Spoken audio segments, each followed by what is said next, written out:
ನಮಸ್ಕಾರ ಸ್ನೇಹಿತರೆ, ಮೀಡಿಯಾ ಮಹಾನ್ಗೆ ಸ್ವಾಗತ. ಶಬರಿಮಲೆ ಅಯ್ಯಪ್ಪ ಸನ್ನಿಧಾನದಲ್ಲಿ ಭಕ್ತರ ಸಂಖ್ಯೆ ಮಿತಿ ಮೀರಿದೆ. ಅಂದಾಜಿಗಿಂತಲೂ ಹೆಚ್ಚಿನ ಪ್ರಮಾಣದಲ್ಲಿ ಭಕ್ತರು ಬರ್ತಿದ್ದು ಅದಕ್ಕೆ ಬೇಕಾದ ವ್ಯವಸ್ಥೆ ಮಾಡಿಲ್ಲ. ಹೀಗಾಗಿ ಭಕ್ತರು ಗಂಟೆಗಟ್ಟಲೆ ಪರದಾಡಬೇಕಾದ ಪರಿಸ್ಥಿತಿ ಇದೆ. ಹಾಗಾದ್ರೆ ಈ ಅಯ್ಯಪ್ಪ ಸ್ವಾಮಿ ದೇವಸ್ಥಾನದ ಆದಾಯ ಎಷ್ಟು? ಆಸ್ತಿ ಚಿನ್ನ ಎಷ್ಟಿದೆ ಗೊತ್ತಾ?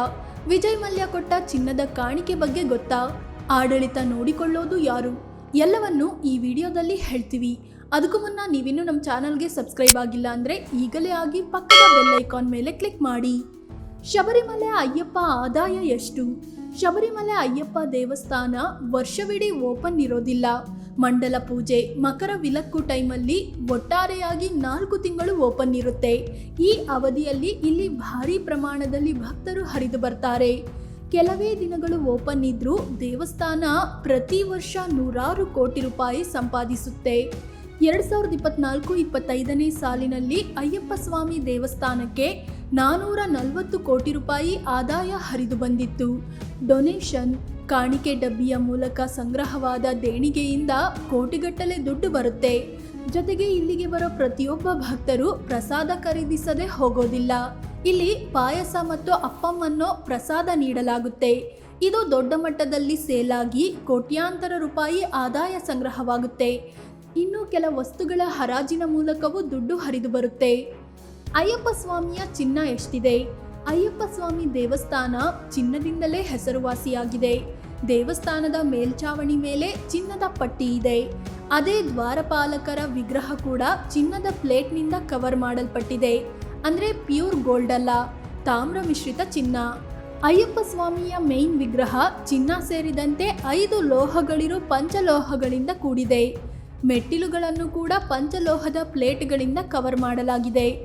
ವಿಶೇಷ ಅಂದರೆ ಅಯ್ಯಪ್ಪ ಸ್ವಾಮಿಗೆ ಮಕರ ಜ್ಯೋತಿಯಂದು ವಿಶೇಷ ಆಭರಣಗಳಿಂದ ಅಲಂಕರಿಸಲಾಗುತ್ತೆ. ಇದನ್ನ ತಿರುವಾಭರಣಂ ಅಂತ ಕರೆಯಲಾಗುತ್ತೆ. ಇದರಲ್ಲಿ ವಜ್ರದ ಕಿರೀಟ, ಚಿನ್ನದ ಬ್ರಾಸ್ಲೆಟ್, ನೆಕ್ಲೆಸ್, ಹಾರ ಮತ್ತು ಚಿನ್ನದ ಖಡ್ಗ ಕೂಡ ಇರುತ್ತೆ. ಪಂದಳಂ ರಾಯಲ್ ಕುಟುಂಬದಿಂದ ಈ ಚಿನ್ನಾಭರಣ ತರಲಾಗುತ್ತೆ. ಎಲ್ಲವೂ ಸೇರಿ ಅಯ್ಯಪ್ಪ ಸ್ವಾಮಿ ಬಳಿ 227 ಕೆಜಿಯಷ್ಟು ಚಿನ್ನ ಇದೆ. ಅದೇ ರೀತಿ 2994 ಕೆಜಿಯಷ್ಟು ಬೆಳ್ಳಿ ಕೂಡ ಇದೆ. ವಿಜಯ್ ಮಲ್ಯ ಕೊಟ್ಟ ಚಿನ್ನ ಎಷ್ಟು? ಅದು ವಿಜಯ್ ಮಲ್ಯ ತುಂಬಾ ಪೀಕ್ನಲ್ಲಿದ್ದ ಟೈಮ್. ತುಂಬಾ ದೈವ ಭಕ್ತರಾಗಿದ್ದ ವಿಜಯ್ ಮಲ್ಯ ಕುಕ್ಕೆ ಸುಬ್ರಹ್ಮಣ್ಯ ಮತ್ತು ತಿರುಪತಿ ತಿಮ್ಮಪ್ಪನಿಗೆ ಚಿನ್ನವನ್ನ ದಾನ ಮಾಡಿದ್ರು. ಅದೇ ರೀತಿ ಮಲ್ಯ ಕೇರಳದ ಶಬರಿಮಲೆ ಅಯ್ಯಪ್ಪ ಸ್ವಾಮಿಯ ಅತಿ ದೊಡ್ಡ ಭಕ್ತರಾಗಿದ್ರು. ಎಷ್ಟರ ಮಟ್ಟಿಗೆ ಅಂದ್ರೆ ಮಾಲಾಧಾರಿಗಳಂತೆ ವಿಜಯ್ ಮಲ್ಯ 41 ದಿನಗಳ ಕಟ್ಟುನಿಟ್ಟಿನ ವ್ರತ ಮಾಡ್ತಿದ್ರು. ಈ ಟೈಮಲ್ಲಿ ಎಣ್ಣೆ, ನಾನ್ ವೆಜ್ ಮುಟ್ತಾ ಇರಲಿಲ್ಲ. ಹೀಗಾಗಿ ಮಲ್ಯ ಅಯ್ಯಪ್ಪ ಸ್ವಾಮಿಯ ದೇವಸ್ಥಾನಕ್ಕೂ ಚಿನ್ನವನ್ನ ದಾನವಾಗಿ ನೀಡಿದ್ರು. 31 ಕೆಜಿ 300 ಗ್ರಾಂ ತೂಕದ ಚಿನ್ನ ಮತ್ತು 1900 ಗ್ರಾಂ ತೂಕದ ತಾಮ್ರವನ್ನ ಕೊಟ್ಟಿದ್ರು. ಇದರಲ್ಲಿ ದೇವಸ್ಥಾನದ ಮೇಲ್ಚಾವಣಿ, ಬಾಗಿಲು, ಗೋಡೆ ಮತ್ತು ದ್ವಾರಪಾಲಕರ ವಿಗ್ರಹಕ್ಕೆ ಚಿನ್ನದ ಪ್ಲೇಟ್ ಮಾಡಿಸಲಾಗಿತ್ತು. ಆಡಳಿತ ನೋಡಿಕೊಳ್ಳೋದು ಯಾರು? ಶಬರಿಮಲೆ ಅಯ್ಯಪ್ಪ ಸ್ವಾಮಿ ದೇವಸ್ಥಾನ ಸರ್ಕಾರದ ವ್ಯಾಪ್ತಿಗೆ ಒಳಪಟ್ಟಿದೆ. ಇಲ್ಲಿ ಟ್ರಾವಂಕೂರ್ ದೇವಸ್ಥಾನಂ ಬೋರ್ಡ್ ಆಡಳಿತ ನೋಡಿಕೊಳ್ಳುತ್ತೆ. ಮೊದಲು ಪಂದಳಂ ರಾಯಲ್ ಫ್ಯಾಮಿಲಿ ಈ ದೇವಸ್ಥಾನದ ಮೇಲೆ ಕಂಟ್ರೋಲ್ ಹೊಂದಿತ್ತು. ಆದರೆ 1949ರಲ್ಲಿ ಈ ರಾಜಮನೆತನಕ್ಕೆ ಹಣಕಾಸಿನ ತೊಂದರೆ ಆಯಿತು. ಹೀಗಾಗಿ ದೇವಸ್ಥಾನವನ್ನು ಸರ್ಕಾರದ ವ್ಯಾಪ್ತಿಗೆ ಬಿಟ್ಕೊಟ್ರು. ದೇವಸ್ಥಾನದಿಂದ ನೂರಾರು ಕೋಟಿ ರೂಪಾಯಿ ಆದಾಯ ಬರ್ತಿದೆ. ಆದರೆ ಇಲ್ಲಿಗೆ ಬರೋ ಭಕ್ತರಿಗೆ ಸರಿಯಾದ ವ್ಯವಸ್ಥೆ ಕಲ್ಪಿಸುವಲ್ಲಿ ಸರ್ಕಾರ ಮತ್ತು ದೇವಸ್ಥಾನದ ಆಡಳಿತ ಮಂಡಳಿ ವಿಫಲವಾಗ್ತಾನೇ ಇದೆ. ಈ ಸಲವಂತೂ ವ್ಯವಸ್ಥೆ ಬಿಡಿ, ಭಕ್ತಾದಿಗಳನ್ನು ಮ್ಯಾನೇಜ್ ಮಾಡಲು ಕೂಡ ಕ್ರಮ ಕೈಗೊಂಡಿಲ್ಲ. 14ರಿಂದ 15 ಗಂಟೆಗಳ ಕಾಲ ಭಕ್ತಾದಿಗಳು ದರ್ಶನಕ್ಕಾಗಿ ಕಾಯಬೇಕಾಗ್ತಿದೆ. ನೀರು, ಆಹಾರದ ವ್ಯವಸ್ಥೆ ಕೂಡ ಸರಿಯಾಗಿ ಮಾಡಿಲ್ಲ. ದೇವಸ್ಥಾನದಲ್ಲಿ ಸ್ಟಾಫ್ಗಳ ಸಂಖ್ಯೆನೂ ಕಡಿಮೆ ಇದೆ. ಇಲ್ಲಿ ದಿನಕ್ಕೆ 1 ಲಕ್ಷ ಭಕ್ತರು ದರ್ಶನ ಪಡಿಬೋದು. ಆದ್ರೀಗ ಡೈಲಿ 2 ಲಕ್ಷ ಭಕ್ತರು ಬಂದು ಕ್ಯೂನಲ್ಲಿ ನಿಲ್ತಿದ್ದಾರೆ. ಹೀಗೆ ಮುಂದುವರಿದ್ರೆ ದುರಂತ ಸಂಭವಿಸೋದು ಪಕ್ಕಾ ಅಂತ ಎಕ್ಸ್ಪರ್ಟ್ಗಳು ಹೇಳಿದ್ದಾರೆ. ಅಂದಹಾಗೆ ಪ್ರತಿ ವರ್ಷ ಶಬರಿಮಲೆಗೆ 30ರಿಂದ 35 ಲಕ್ಷ ಭಕ್ತಾದಿಗಳು ಭೇಟಿ ಕೊಡ್ತಾರೆ. ಚಿನ್ನ ಕದ್ದಿದ್ದಕ್ಕೆ ಅಯ್ಯಪ್ಪ ಸ್ವಾಮಿ ಕೋಪ. ಈ ಸಲ ಅಯ್ಯಪ್ಪ ಭಕ್ತಾದಿಗಳಿಗೆ ಪರೀಕ್ಷೆಗಳ ಮೇಲೆ ಪರೀಕ್ಷೆ ಎದುರಾಗ್ತಿದೆ. ಈ ನಡುವೆ ಕೇರಳದಲ್ಲಿ ಮೆದುಳು ತಿನ್ನುವ ಅಮೀಬಾ ಪ್ರಕರಣಗಳು ಪತ್ತೆಯಾಗಿವೆ.